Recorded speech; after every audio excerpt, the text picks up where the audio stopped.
This week's guest is currently making everything go wrong, but in the best way possible.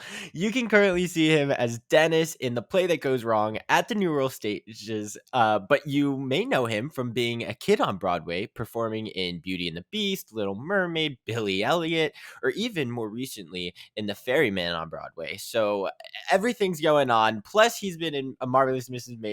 Maisel, Dash and Lily, and Curb Your Enthusiasm, switching to TV over here, mixing things up. Everyone, welcome to Take About Trevor Braun. How are you doing, Trevor? I'm good. I'm good. How are you? Thanks for having me. Oh my God, no! This is gonna be a treat. I feel like we have lots to talk about, and I think it's gonna Oh be yeah, a we do. very cool conversation.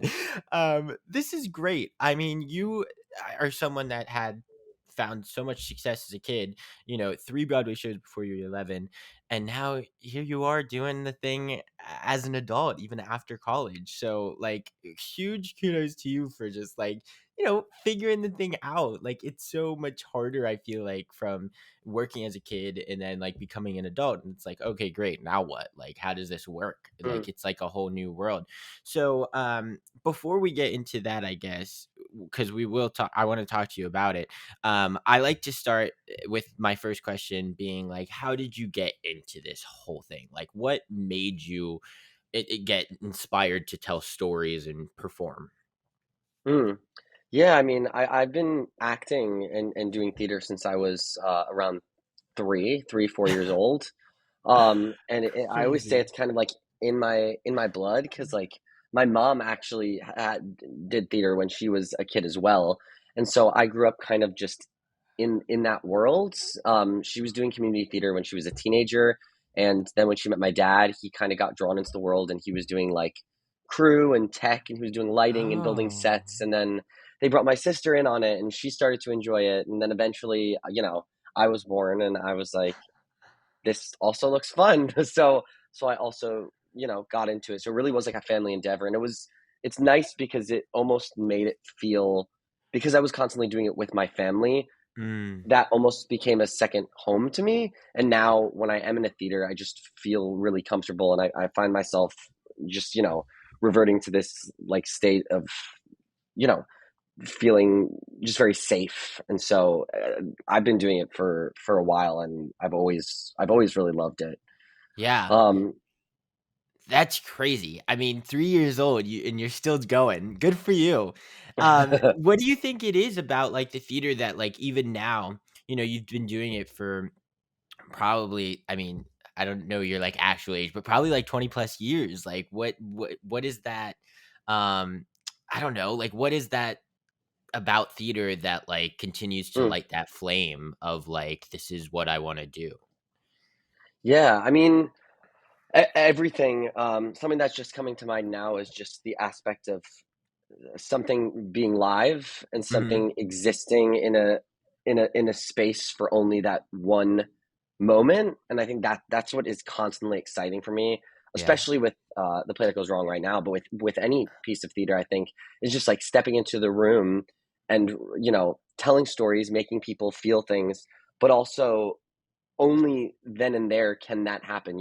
Nothing that you experience outside of that moment can ever really be replicated. And so I think that just keeps it fresh all the time. And every time I get on a stage, I can't be bored, and I can't, Yeah.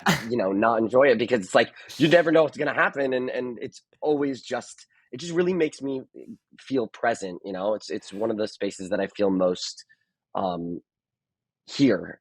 Sure. Uh so in that way, I don't think it's ever gonna be something that I'm not extremely passionate about being a part of in any way. Right. And do you think that's because it's kind of like all in a way, like it is your second Mm. home? Yeah, I mean, for sure. It's. I mean, I love it. Yeah. I really do feel so safe in any theater. It just feels like walking into like a nice warm bed. Yeah.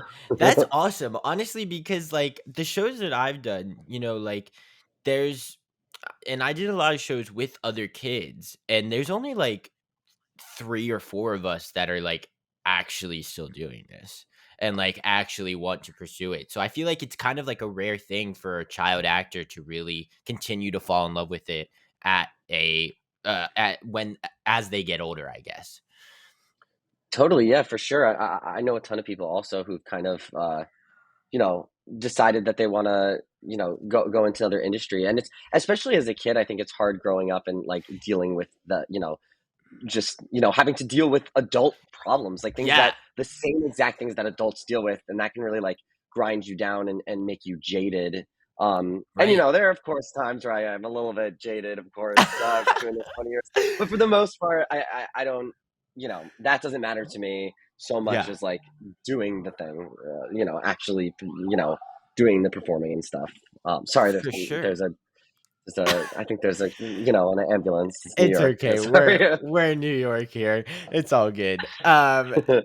Well, yeah, you're totally it's you like everything you're saying makes total sense. And in I guess figuring these things out, like being living in that adulthood kind of space and as a kid, like we forget that it's a job. Like we Mm. kind of like everyone like at the stage door is like, wow, this is so cool that you're doing this for like your job and it's like in your career. And we're like, I'm sorry, like, what does that even mean? Like, Yeah, it's so like second nature. Like, I don't know. It's like not even a thought for us that like, oh, this is like something that people do like to pay rent and do all these things.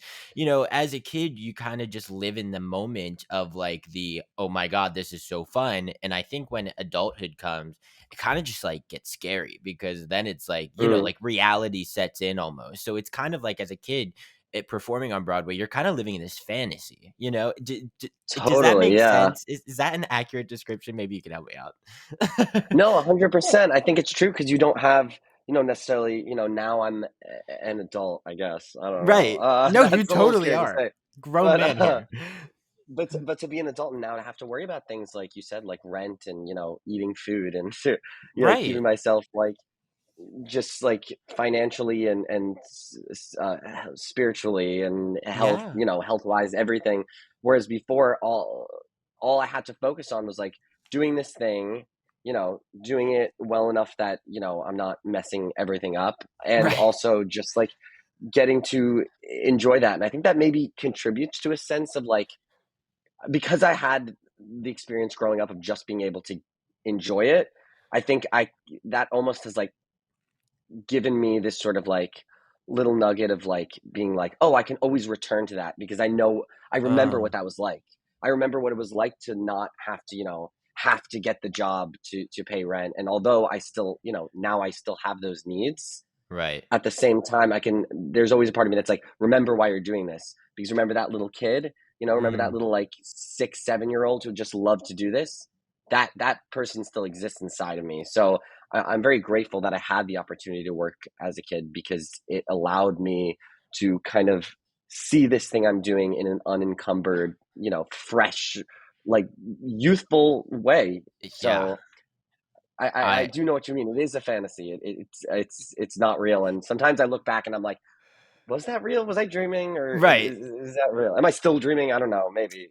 Literally. It's totally an ode to, like our parents, like they never Mm. once like made it that it's like, oh my God, there's like this is like real life and this is happens. And like they do everything in their power to just like allow you to live your dream because like at the end Yeah. of the day, like it looking back was a dream, like you said, like Hmm.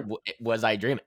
um so theater, like being like a kid in the industry, would not happen without all the wonderful parents out there. So shout out to Oh all yeah. of you. Shout out to the parents. Thank Yes, you.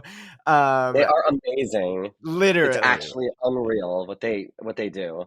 Yeah, and the fact that they, like, put up with us, it's that's a whole job in itself, so, kudos to them. Not even, like, taking us to rehearsals and shows and all the things, but also just, like, theater kids, they can be menaces, so, Yeah. shout out to dealing with us. Well, I'm curious because, you were so young when you had your Broadway debut.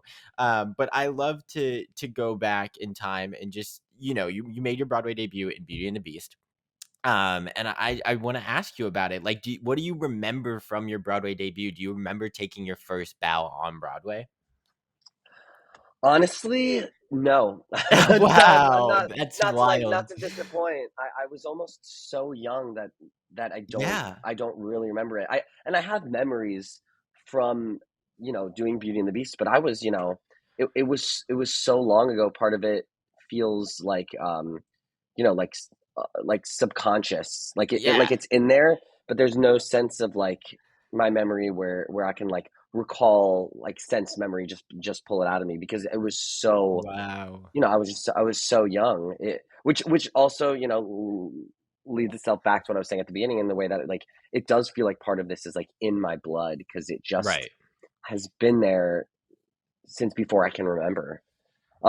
So I know that's kind of like a sad answer to give to be like, no, I don't remember it, but I'm just, honesty is the best policy. Yeah, exactly. You're not gonna make it up. Well, I mean, that's kind of like that. That's just like an unreal story, you know. The fact that you don't remember it is kind of like crazy, and it's very unique, you know. Like who has that story that they could tell? Like, hey, I was on Broadway at like 5 years old, and don't even like really remember it. Like that's like one of those stories where you're like at a bar when you're like 60 and they're like, ah, okay, whatever, sure, sure, sure, and they're like, you're delusional, and you're like, no, like this is like life. Like life is wild, you know. Mm. It's like that kind of thing.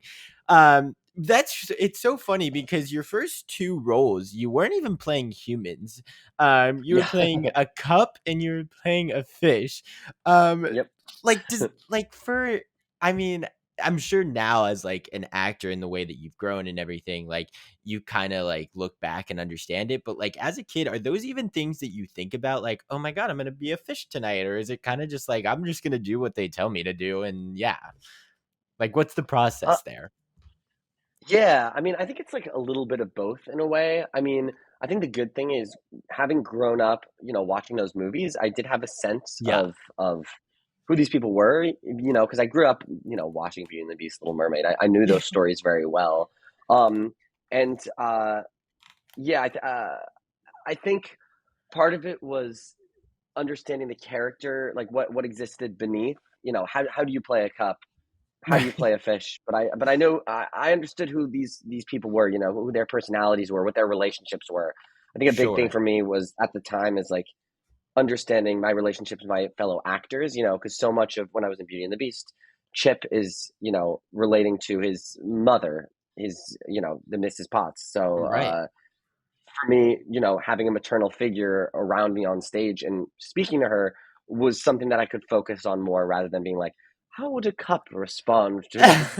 And then, for Little Mermaid, having a female friend who's like your best bud. Like I grew up with a lot of female friends, so it Yeah, was easy to me to be like, oh, cool. Let me just like have a conversation with my friend. Oh, she happens to be half fish, and I happen to be a fish as well.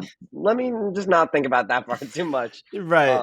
And then so I think that was sort of my way into to understanding those characters, but also part of it just felt because I was so young, just felt sort of innate. Like it was just like, okay, you're Yeah, gonna, they tell me where to stand and what to do it, and then I'm like, okay, and then I'm just like doing the scene because you don't. One of the blessings I think for child actors, and I'm sure you can relate to, is that it's like you don't really think about things as much. I feel like as we get older, we start to like overthink things a little more. And if you're a yeah, kid, it just kind of comes naturally, strangely enough. And so, in that way, it was cool, and it was a blessing to just get to, speak lines and yeah, feel things, and not have to be like, well, let me, have to worry about, what my intention was. Although right. sometimes I do that because I'm just crazy and anxious all the time. But for the most part, it's just yeah. Well, I think it's interesting because, like, you know, I've always said that, like, as a kid, you don't really have these like insecurities that you kind of start to develop Mm, as an adult because you go totally. through life and you go through these experiences that like make these things form. And so like when we're kids, like who doesn't go in their backyard and go play like pirates or whatever it is, like or like princesses in the dollhouse, like Yeah. whatever it is, there's something there, and there's always some sort of like imagination kind of happening between Mm, maybe you and your siblings or you at the playground at school, whatever it is. And so when it came to being a child actor, it's kind of just like puts you in that mode, and you didn't even think that yeah. there was an adult in the room, like you were just Yeah. like, oh, we're playing like mermaids right now. Okay, cool. Yeah. Like let's go be a fish, like who like do you We, do that in swimming pools and stuff? Sure. Like it's just yeah. like imagination goes wild as a kid. Totally. We get to do what all kids do, except we got to do it with just like a little higher budget. Yeah, Basically, like instead of in the exactly. backyard, it's on a stage with like costumes and lights and stuff. But like Yeah. basically the same thing that every kid's doing, and Yes, we get no, paid. literally, and we get paid, but like we don't even see it. So like, Exactly. We don't even care about that part. yeah, like it's literally just having fun. No, I'm obsessed with it, and it's crazy because I feel like that has to be that's something that I find reminding myself more than anything.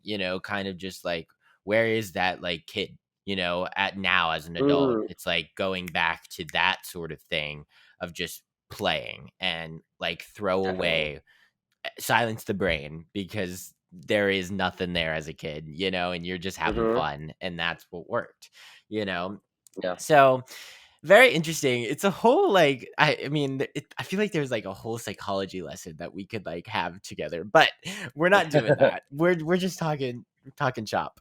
I'm curious because like when I was on Broadway, so we were just talking. Don't recall any overlapping with you, and I don't think there was. But I'm curious to know like what was the Broadway kid like routine through your seasons? Like what'd you guys do in Mm. between shows? Was it kind of show to show, or was it like throughout the other Broadway shows? Like what was that like? Yeah, I mean, so I started when I was like 5, 6, and then I was kind of, working consistently through there. I closed out Beauty and the Beast, and then I went to Little Mermaid, and then went straight from Mermaid to Billy Elliot. And it was kind of for for most of it, I was still going to school. We had a tutor at the beginning of Little Mermaid before we opened because we had so many rehearsals throughout the day. Hmm. But I was, for the most part, through my first two shows, I was going to school during the day. Um, and then I'd come home, I'd maybe have a little bit of dinner, do some of my homework, and then I'd go into the city, um, do that. And then on Wednesdays, obviously with matinees, I would get out of school early. But because Sure. noon was counted as a full day, if I left the school at noon, it would count. So it wasn't like I was like racking up absences, which was nice. And Yeah. then between shows, I would. It depended. We when the weather was nice, we'd go to the park. Yeah. If not, I'd stay in the theater, and we had. I remember during Little Mermaid, my guardian John Mara, God bless, Shout one of my favorite out. people in the world. Oh, Love do you know him. John? John's my John, manager yes. now. Yeah. Oh, yes. John is literally one of my favorite people in the entire world, Yeah. ever. He's the But I best. remember we had this big, like, black chest just full of DVDs of like Uh-huh. TV shows and movies. So, when I wasn't on, when I was understudying, when I was on standby, I would just watch movies. I'd watch TV shows, and so between shows, sometimes I do that. I remember I would always get empanada mama. Like, I Oh. still to this day, it's actually so bad Obsessed. because New World Stages is right by empanada mama, so it's really a challenge to not just have it all the time. But I would constantly have that. But I was also part of Broadway Kids Care (BKC), Yeah. which was like a group of kids, like Broadway kids throughout the community that would come together often between shows on Wednesdays and Saturdays, and then we had this spot to hang out, but it was actually a charity organization, and it would kind of encourage a lot of the kids to give back. So that was Right. something that I would kind of do often to keep That's me busy. awesome. But it's crazy to think that just so much of my routine as a kid was like there are times as an adult when I'm less busy than I was as a child, Yeah. especially when the pandemic hit. Like I was like my life I'm 22 years old, and somehow there's less to do, and everyone was doing less, but it's just weird to think that there was more on my plate as a kid than there have been times as an adult. That's just a weird sort of concept because you think kids, it's just like having, you go to school and then you just like play, and it's like, no, no, no, I have school, then I have work, and it's like, Yeah. work? What does that even mean? But I don't know if that answered the question. I kind of just It I got totally caught up in the does. memories. So, I love it. We love a trip back through memory lane and all the things. So, but yeah, I was curious because like I've had kids on throughout my like seasons, I guess, who I've like become friends with, and like we kind of did the same stuff. And I was curious to know, like now it seems like it's shifted a bit, and there's not as much community. But that also may be with the fact that like there's not as many kid shows on Broadway right now, which mm, is so unfortunate and yeah. should not be the case because it's a dream. Yeah, But I think we were part of like a renaissance, like for truly. I sure. feel like there was so many shows that had opportunities to give kids, parts, and like it was wild compared to now. And there's still some shows, of course, you still have like Lion King, but it was a renaissance, truly. Yeah, the way that we can only name one. It's like I can't think of it's. anything else. I mean, MJ it has it like two, I guess. Oh, okay, okay.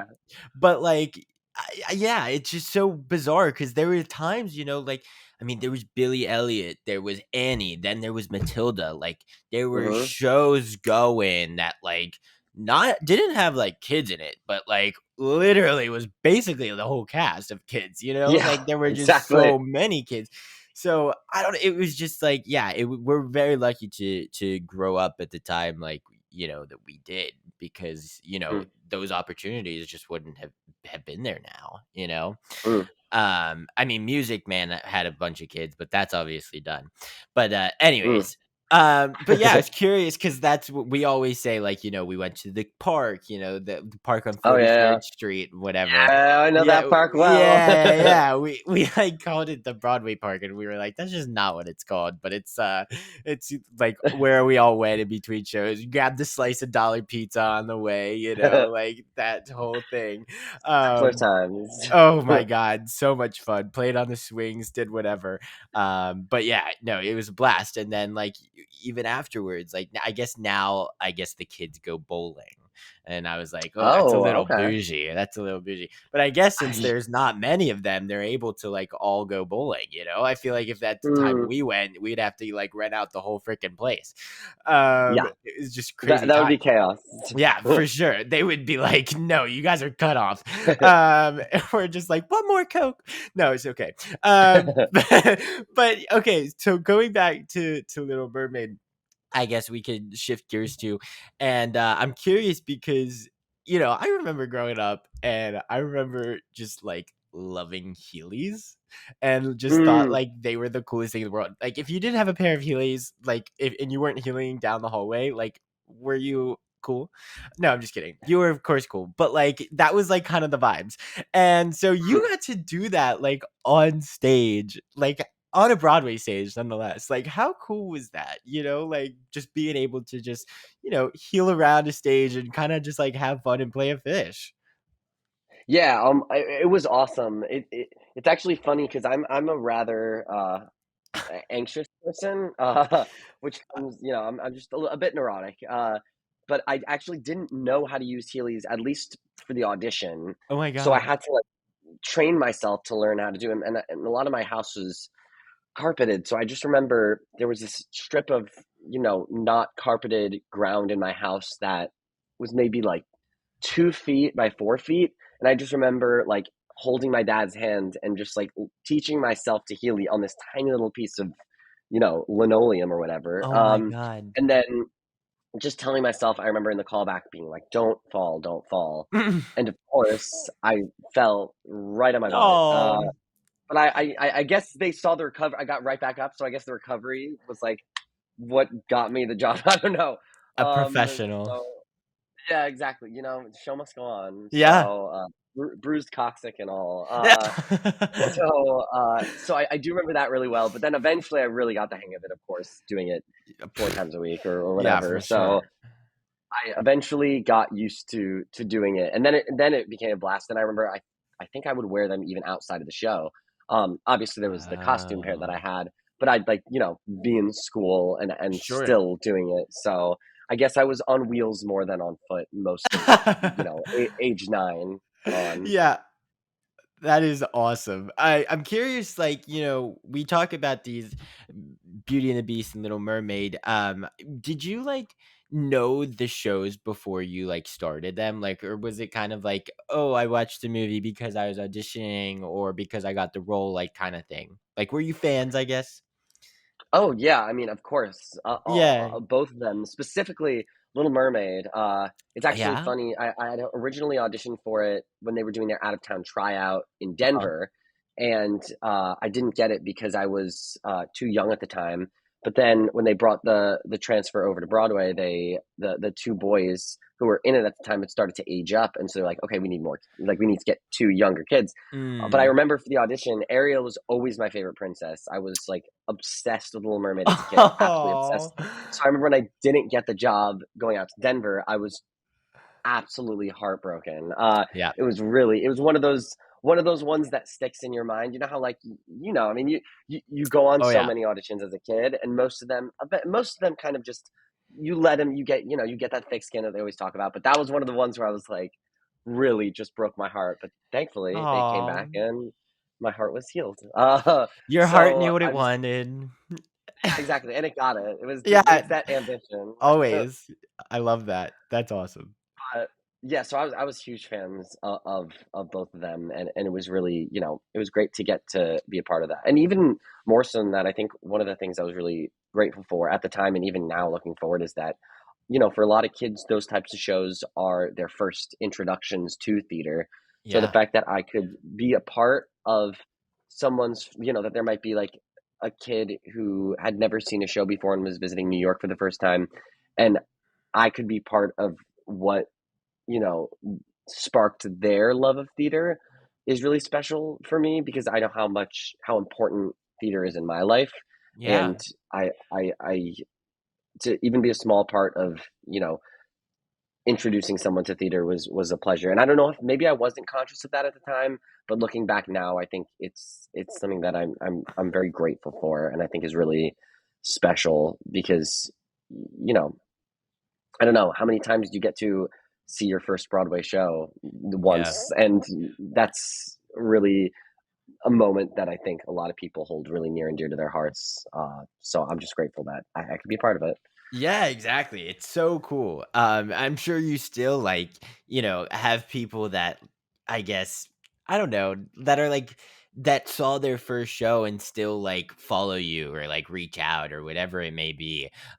Just Mm, because you were like a part of that like monumental like moment in their life of like, oh, you may have found like I remember the first time that I fell in love with theater was seeing a show for the first time, mm, and so like so many other people could have had that experience and you were able to be a part of it, and that honestly may be the coolest thing about just being a performer.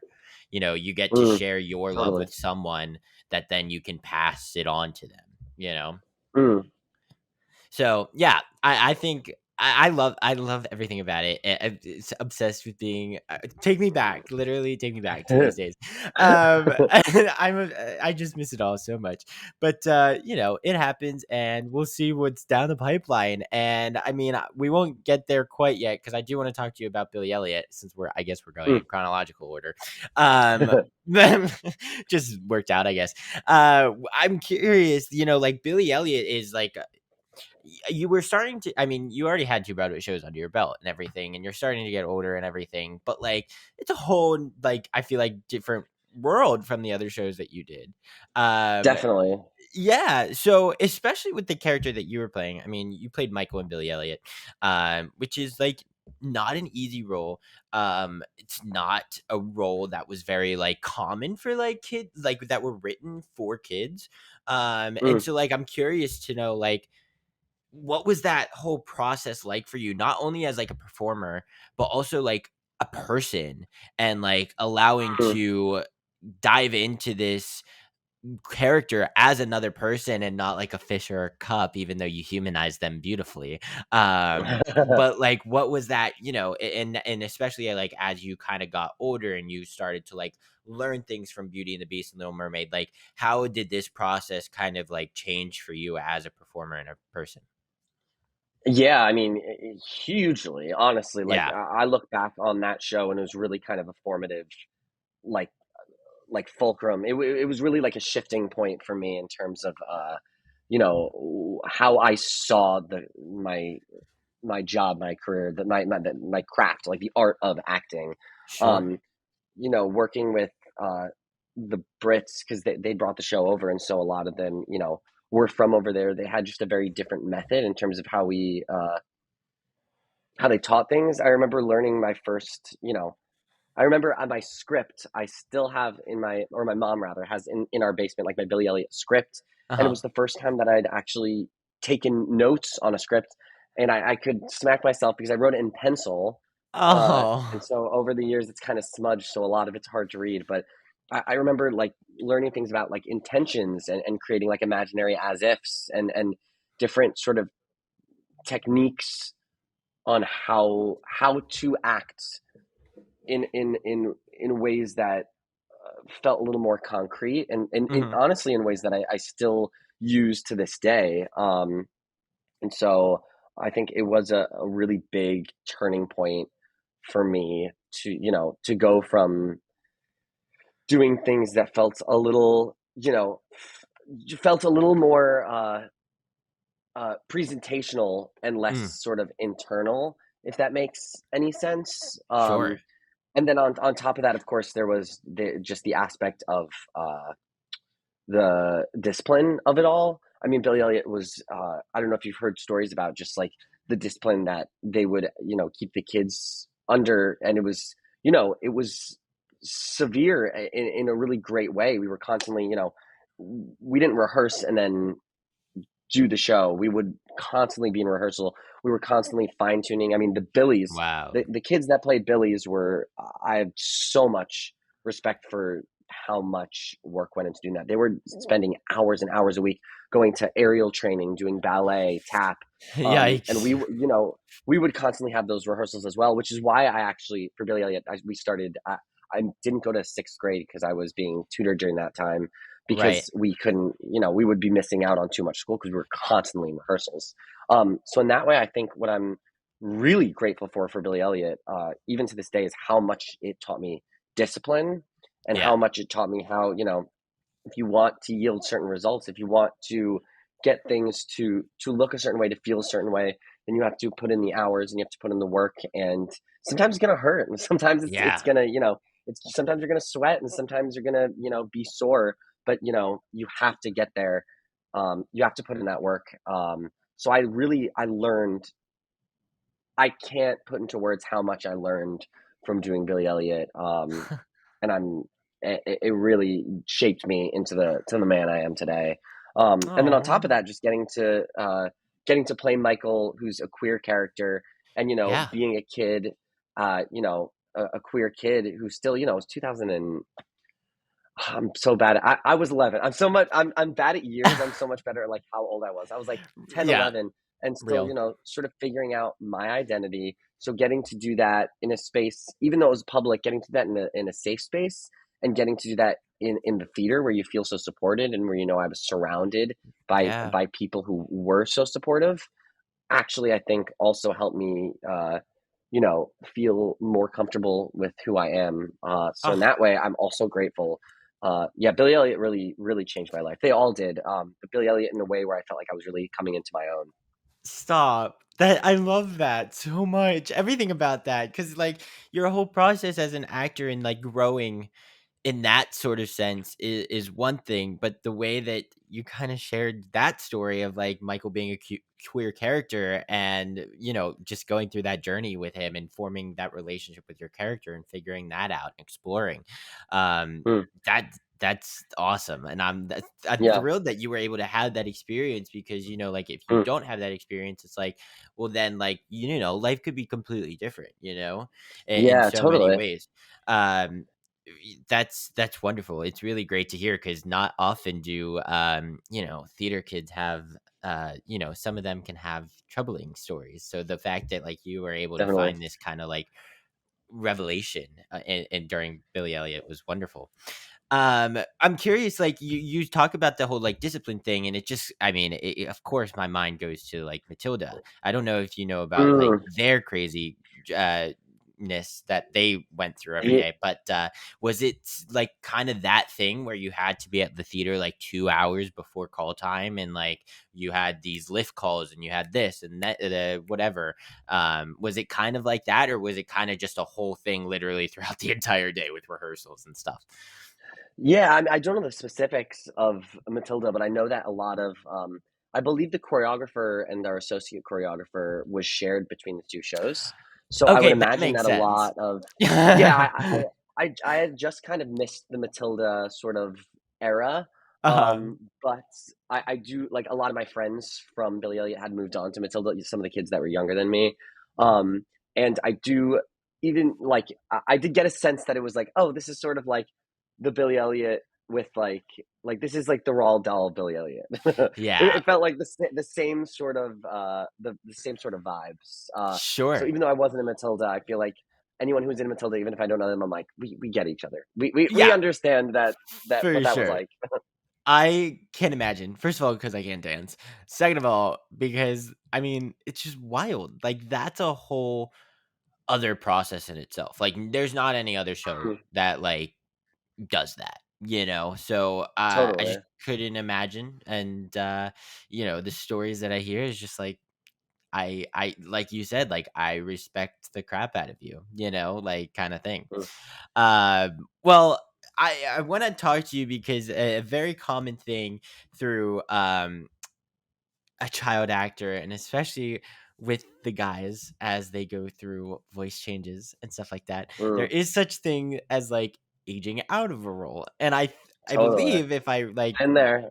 yeah, if I read that properly, you had that experience with Billy, right? Yeah, yeah, yeah, yeah. So talk to me about that. Yeah. Yeah, so I was around like 11, 12, and like, as people do, I started, to go through puberty, and my voice dropped, and I remember really trying to like convince. I was in such denial, just Yeah. trying to, I really had convinced myself it was a cold. And then after Been like a there. month, it was like, I don't think this is a cold. But just really trying to convince myself that I wasn't getting older. Yeah. And, I think it in a weird way, maybe subconsciously it had to do with, fear of mortality. And maybe that's me being kind of melodramatic. But, I think we're all afraid a little bit of getting older. And so, losing a part of ourselves, losing things. So I think as that was happening, it was very scary. And then I always joke around and call the time in between that like the dark ages. And of course it wasn't. And I continued to do theater. It maybe even was doing more theater, Oh wow. because the runs were so limited. Obviously, you're not Sure. doing a year and a half on a show. Rather, you're doing like a weekend or two. Yeah. Uh, but I was still constantly I think literally the minute I finished Billy Elliot, I hopped into a theater camp that I did like 2, 3 weeks after I knew was going to be my closing day, to sort of like fill that void inside of me, that Yeah. aching, gnawing void.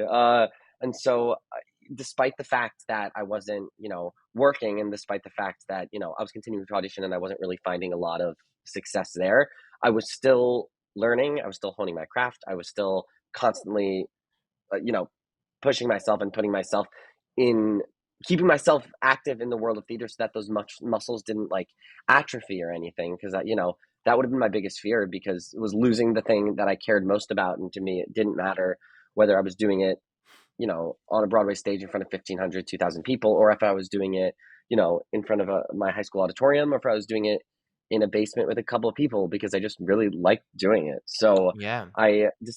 it was a rough transition for sure. I'm not gonna, sugarcoat it, but at the same time, I pushed through it and I made it work, because I I cared more about doing it than I wanted to like let myself sink into that hole. Yeah, for sure. And I'm curious, like that's great because literally your experience was completely different to mine.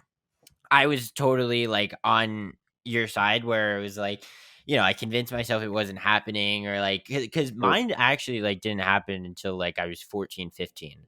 So, I was, mm, like, late, and so it was kinda just in my head that, like, it was coming, and then it kinda just yeah. happened overnight, and it never, Mm, like, really went through a change of breaking or whatever, but, like, when it happened overnight, like, I didn't sing for a year or 2, mm, like, I didn't put myself out there at all, like, I tried in, like, my room, and I just, like, couldn't get used to it, and so I was mm, just, like I, like, barely sang around my family, I was just, like it was not a thing, yeah. and I just, like it was one of those things where I wish going back, like, I had stayed in touch with theater and explored the different things and explored my voice a little bit more and to force myself to do that because I feel like maybe I would be like further along with my voice and learn because I feel like I'm still learning it like today and like here I Mm, am at 19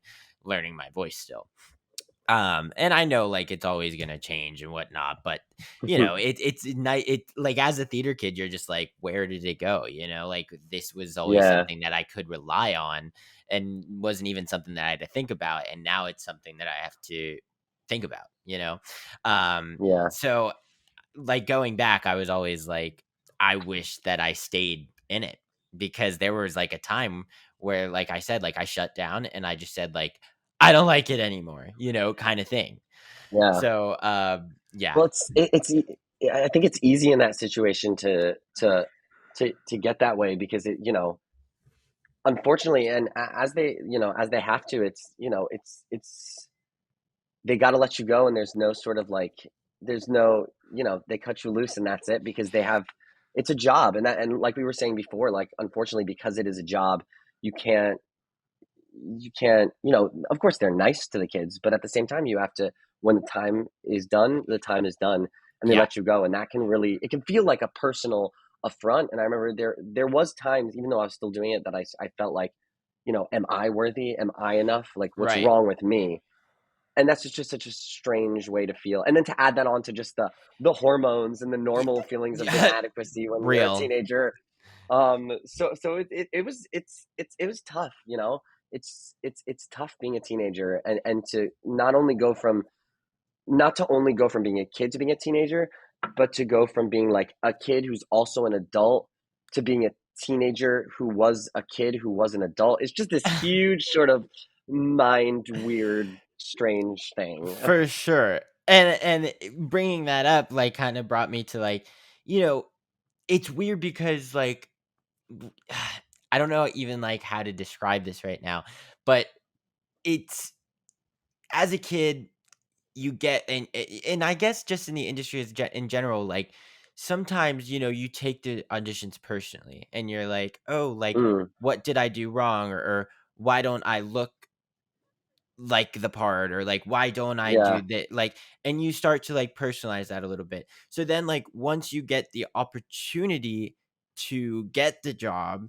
and then you're told like you're not right for it anymore, and it's just Mm, like what did I like it's a whole like other it's like a mental game that you kind of have to like overcome and navigate in a unique way, and it like in the end of the day it's not personal, like, yeah, of course. and it's hard, but it's hard like wrapped up in the moment to like remember that.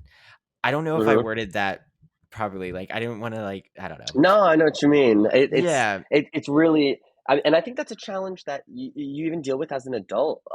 It's just really. constant renegotiation of like, you know, our body, our who we are is our instrument and our tool. So when people go, no, no, no, no, no, it's not you. It's hard not to just be like, so I'm wrong, and it's like, no, you're just not Yeah. right, which is like very different. So, Yeah, and it's hard to, like, get past that, and yeah. figure that out for I mean, yourself. And then when it becomes like Hmm. coming into your job and it's just like, wow, like it's like, okay, sure, yep, okay.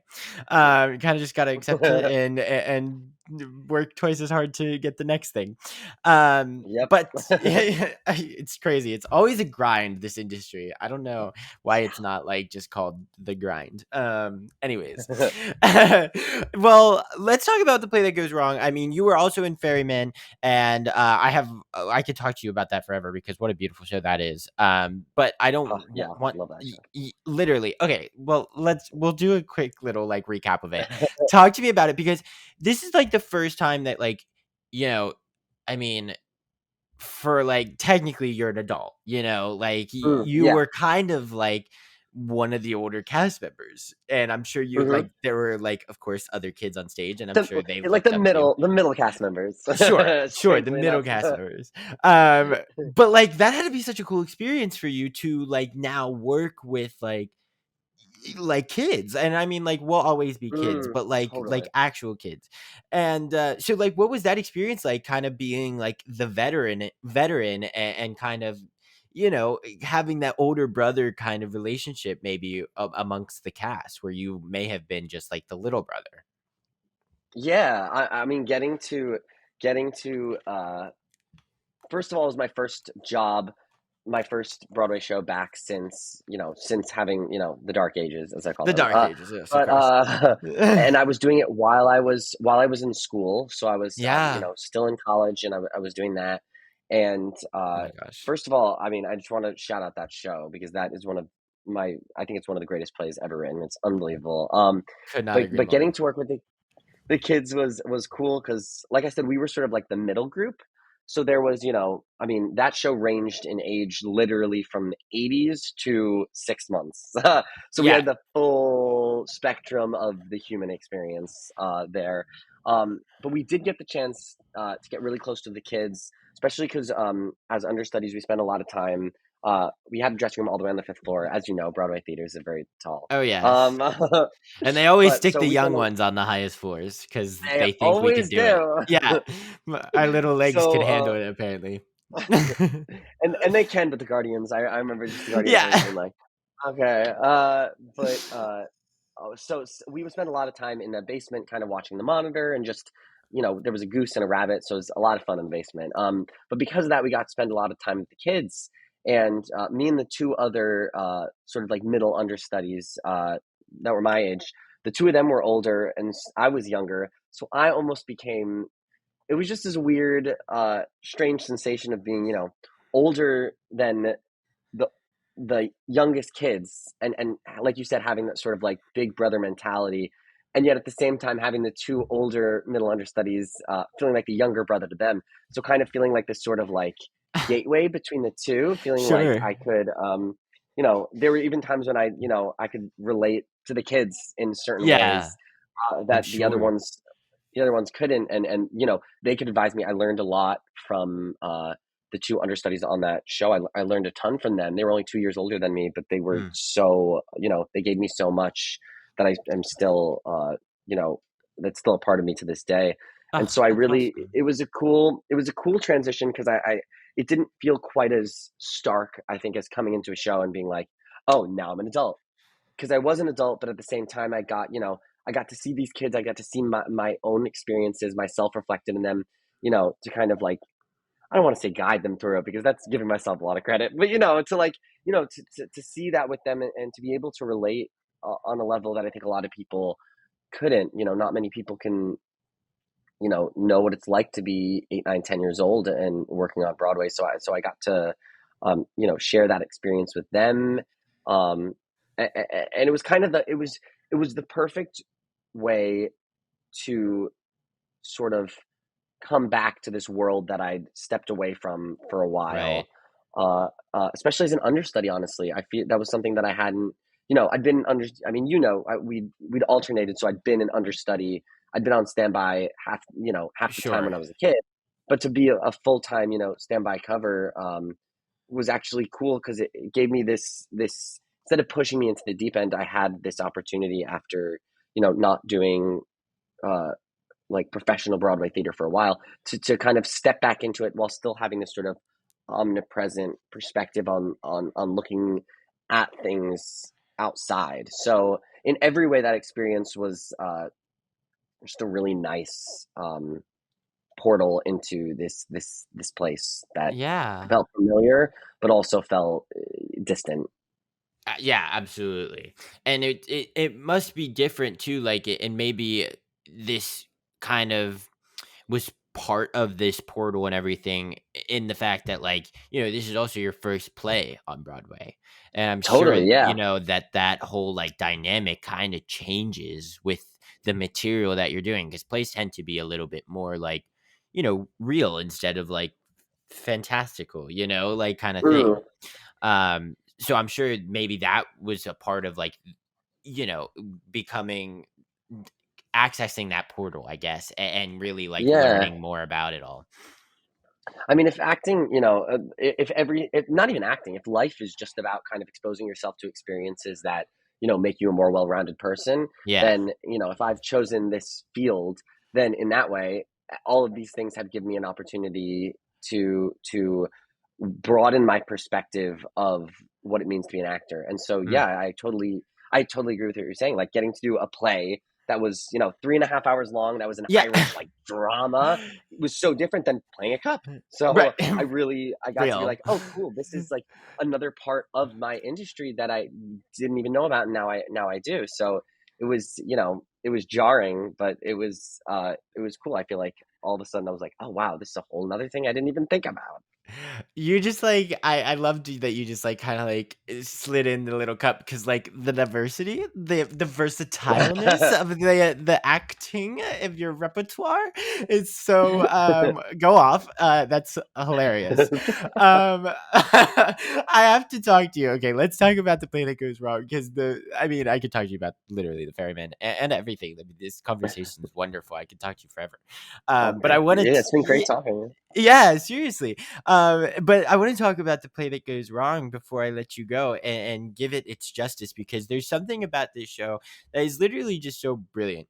Like it's so simple yet so detailed, like Mm. it's very interesting, and it's like it honestly, I saw it, I've seen it like 9 times. And Oh my so gosh. yeah, no, there a friend of mine is like literally obsessed with the show. He's probably watching. He's seen it probably over 100 times. And he is obsessed, and he always is like, I'm going, let's go. And I'm like, you got it. And we love the show, and it honestly, it brings me back. So I'm from West Virginia, and it honestly, and my siblings were part of like the drama club in their high school, and it honestly Mm. like feels like a high school drama club in Yeah. West Virginia, that just like everything goes wrong, but like it's not supposed to go wrong back in West Virginia, where here it like is, and that's kind of what it's spoofing. So I'm Mm. obsessed with the show, and can feel like I can like personally relate to it. So I'm curious, like, have you ever had like experiences that like with the comedy of the show that's like actually happened in like real life without it like meaning to go wrong, or like any like fun Yeah. talk to me about it. For sure. I mean, I think one of my favorite things about doing this show is that I think everyone who's done theater, Yeah. community theater, done high school theater can relate. And I always say that if you are like a theater person, I have like friends that I did theater with in high school and middle school that have come to see the show, and their parents have come to see the show. And I'm like, this is, for me, it's nice because I almost get to like exercise those demons, because Mhm. so much of the stuff that does go wrong has happened to me, like you said, in ways where it wasn't supposed to, whereas here it is. So to get to like kind of like reclaim control over it is really nice. Like I feel like it's almost like therapy. Like it's like I get to like look back on these traumatic experiences and be like, Oh yeah. no, I meant for this to happen. So in that way, it's almost therapeutic, which I'm grateful for. But that's why I like you said, I think that's why this show's so brilliant, because it's like you've seen this before. It's not as wild as this. I mean, it's wild what happens, and yet at the same time, you can look at like the core of what it is, and you're like, oh, I've seen this before. I know this. This Yeah. is not as extreme as we. as we think it is. It gets to a point where it is, but at the same time, it's actually quite grounded. It's quite Yes. grounded in a reality, because theater, the reality of theater is sort of this like heightened world, and so getting to be a part of that is a blast. I mean, it's some of the most fun I've ever had in my entire life. I can't imagine. I mean, honestly, like you saying it being therapeutic for you as an actor, it's honestly therapeutic as an actor to watch too, because it's kind of like, Mm, look at the success that this show is having, because like you know this is theater. I mean, like we're watching theater, and audiences love that. So like, it's kind of like a reminder that it's okay to like mess up. And like it's okay that totally. like things can go wrong, and as actors we probably beat ourselves up for it, but it's a great reminder of like, no, just like it's live theater, like things happen and you just got to roll with it, and Yeah. people are loving it right now. Yeah, and to like, it's just been great because I've just been reminded, because also between because of the pandemic, uh, from Ferryman to now, to when I started Play That Goes Wrong, was the longest I'd ever gone without doing theater since Wow. I was like 3 years old. Right. So I missed it so much, and to come back to it now in a show that feels so theatrical, Mm. it's just really reminded me how much I love the art, Stop. the beauty of theater. It's been such a blessing, because I missed it, and like to do go full circle, like back to the beginning.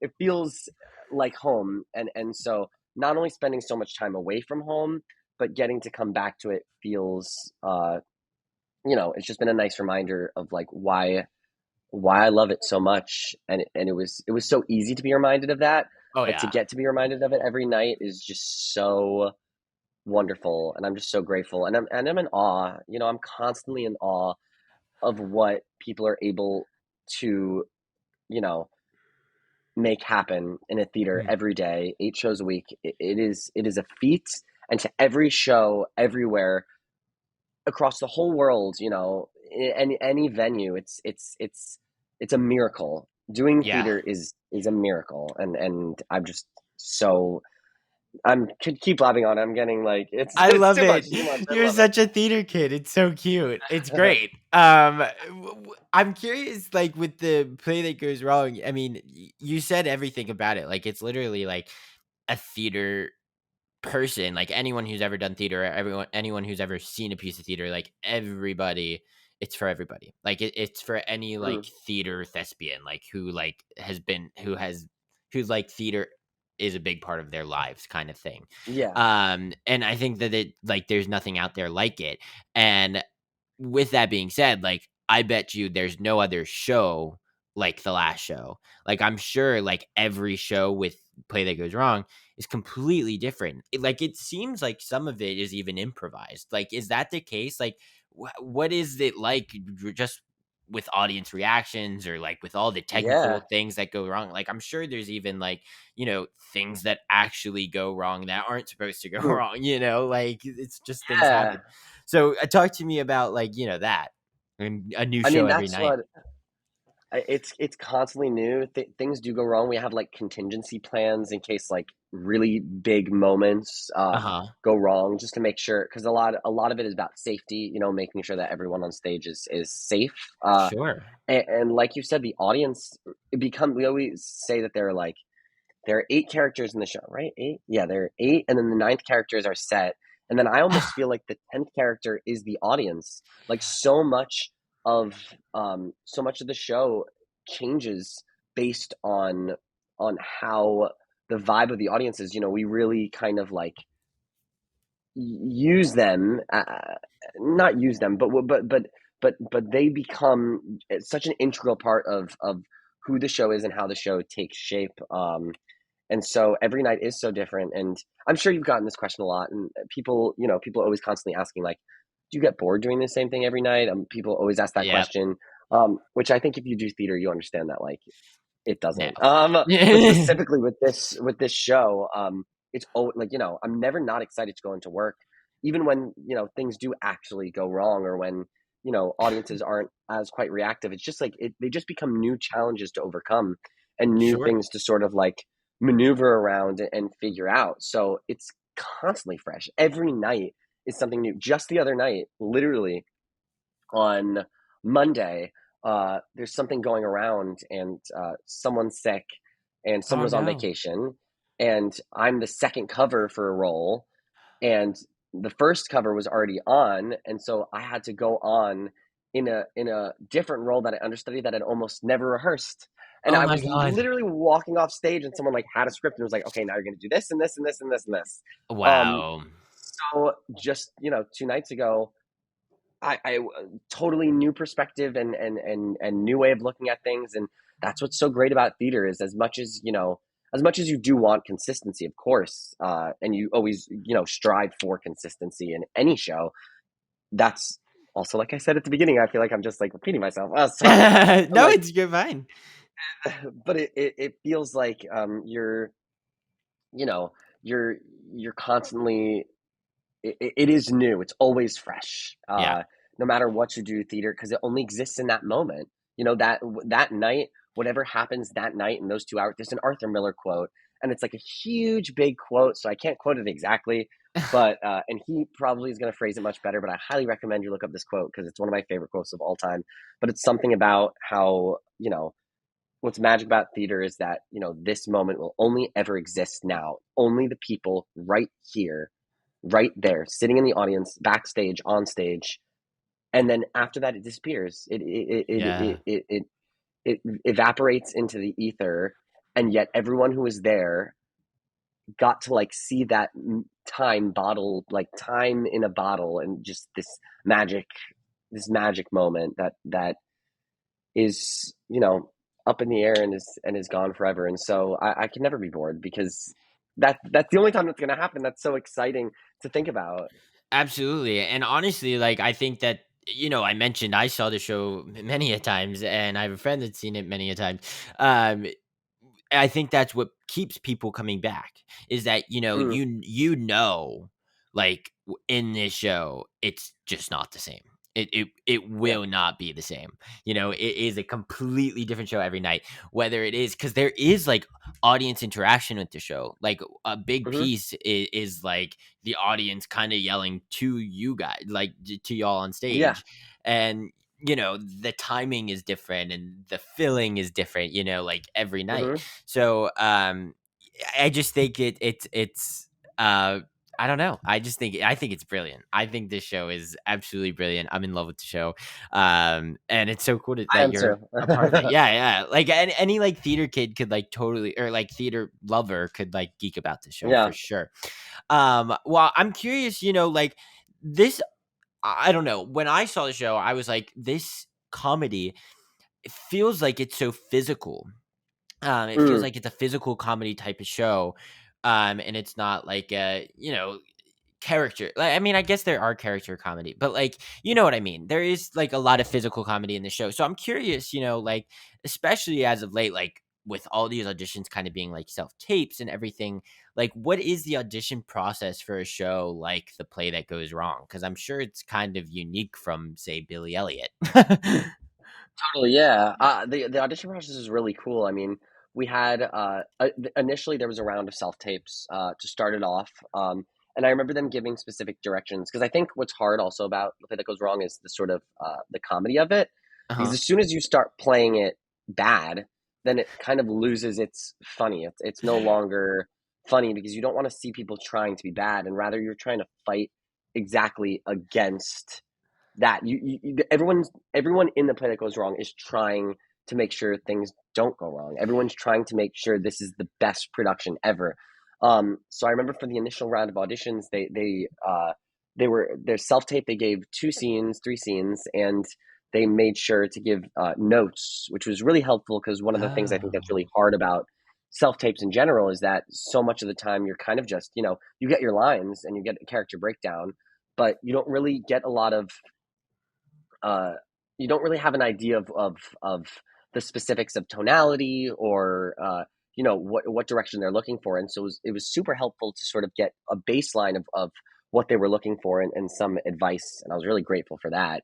Yeah. And then it was one round of self tapes, and then I'm trying to remember. There might have been one more round of self tapes, and then they brought in everyone for group auditions, and then we had 3 or 4 rounds of in person group auditions, which was the first in person audition I'd had since pre pandemic, which was Wow. amazing because I love in person auditions.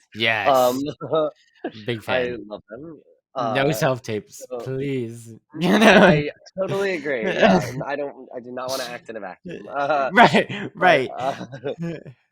But so they brought us in groups of like 15, 20, and they would have us do like improv exercises, and then mm, we'd do the scenes in front of each other, and they'd mix up groupings and pairings, and it really was nice because it felt besides being a little terrifying as all auditions are, it was nice because we got to feel like we were really, like in an improv class, or I feel like I was back in drama school, like just getting to be in a room with a bunch of people, high stakes, but also kind of pretending and fooling ourselves into believing it's low stakes, yeah. and just getting to like play around. That was really really a blast. Ugh, And that's awesome. then and in terms of like the physical comedy, some of the stuff, it's that they didn't even really prepare us too much for that in there. So that's kind of been a journey learning as I go along, and getting to integrate those parts of my life, like the physical aspects of it. Because they weren't having me lift up certain objects in the audition because they didn't have them. I'm not going to give any spoilers, but Right. there's lifting of objects and falling over and jumping on top of stuff, and obviously if you're in a room, in an audition room, you don't really get to do that. So some of Right. that stuff, I was like, once I got it, they were like, okay, here we go, and I was like, let's do Yeah. it. That's totally what I was alluding to in regards to like what does an audition process look like? Because I feel like I don't know, like for a self tape or something. Like I was curious, like did you break a shelf? Like did you unscrew something like and like have something loose? So like something could go wrong. Like it's just such a just it's a different like beast, I guess, to attack Mm, as an actor. And so I was curious, like if there was anything like that happens within like the rehearsal area, even when they bring you into the room, if they let you work with that or not. That because that is such a big part of the show. yeah. So that's pretty cool though. I love that process of like coming in and the way that you can like work with like other actors auditioning. I feel like is literally Mm, the best audition process any actor could ask for. totally. Yeah. Okay. I think that's like all I have. I mean, now you're a TV star, and now you're all doing all the things, and it's awesome just to like be able to follow you now. Speaking of that, why don't you shout out your social media so that people listening can follow you in your next journeys? I guess all your future endeavors. Yeah, you can. My Instagram is at Trevor Harrison Braun, which is Um. my full name. So it's pretty easy. That's my Instagram. So you can follow me there, and that's where I put that's where I keep myself updated. I just posted about the SZA concert because I took a day off work, which I Yes. never do, but I took off You're one performance lying. because I had to see SZA in concert. So you can see me talking about SZA. Follow me at Trevor Harrison Braun.